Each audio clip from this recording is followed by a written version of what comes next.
আজ ১৯ June ২০২৫। Iran ও ইসরায়েলের যুদ্ধ চলছে সপ্তম দিনে। ঘটনা দ্রুত পাল্টাচ্ছে। চলুন জেনে নিই আজকের সর্বশেষ আপডেট। ইরান আজ ভোরে ফের ছুড়েছে ব্যালিস্টিক মিসাইল। মোট হামলার সংখ্যা ৪০০ ছাড়িয়েছে। এদের মধ্যে বেশ কয়েকটি ইসরায়েলের দক্ষিণাঞ্চলীয় শহরে আঘাত এনেছে।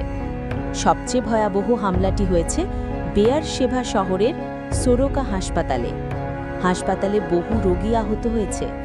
কিছু ভবন সম্পূর্ণ ধ্বংস হয়ে গেছে। ইরান দাবি করেছে এটি ছিল ইসরায়েলের আগ্রাসনের প্রতিশোধ। ইসরায়েল পাল্টা হামলায় নিশানা করেছে ইরানের স্ট্র্যাটেজিক কেন্দ্রগুলোকে। বিশেষ করে আরাক ও ফোর্ডো পারমাণবিক কেন্দ্রের ওপর বিমান হামলা চালানো হয়েছে। বিস্ফোরণে বড় ধরনের ক্ষয়ক্ষতির খবর পাওয়া গেছে। ইসরায়েলি সেনাবাহিনী জানায় ইরানের ব্যালিস্টিক মিসাইল স্টোরেজ ও সামরিক ঘাঁটি ব্যাপকভাবে ধ্বংস করা হয়েছে। মোসাদও যুক্ত ছিল এই হামলায়। তাদের ড্রোন ও স্যাটেলাইটের মাধ্যমে গভীর অভিযান চালানো হয়। এই যুদ্ধে প্রাণহানির সংখ্যা বাড়ছে। ইরানে এখনও পর্যন্ত নিহত হয়েছে অন্তত ৬০০ জন। হাজারের বেশি মানুষ আহত। অন্যদিকে ইসরায়েলে মারা গেছে ২৪ জন, আহত প্রায় ৫০০।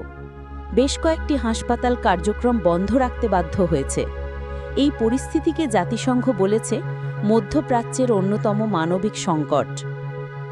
যুক্তরাষ্ট্র এখনও সরাসরি যুদ্ধে জড়ায়নি, তবে প্রেসিডেন্ট ট্রাম্প জানিয়েছেন তিনি ইসরায়েলের পাশে আছেন এবং প্রয়োজন হলে পদক্ষেপ নেওয়া হবে।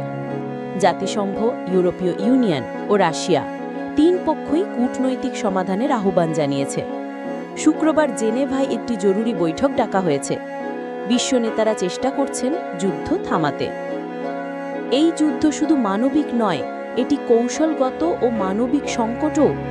ইরানের মিসাইল ভান্ডার দ্রুত ফুরিয়ে আসছে। অন্যদিকে ইসরায়েল তার গোয়েন্দা ও প্রযুক্তি ব্যবস্থায় এগিয়ে। এখন প্রশ্ন, এ লড়াই কি শেষ হবে কূটনীতিতে, নাকি আরও বিস্তৃত রূপ নেবে?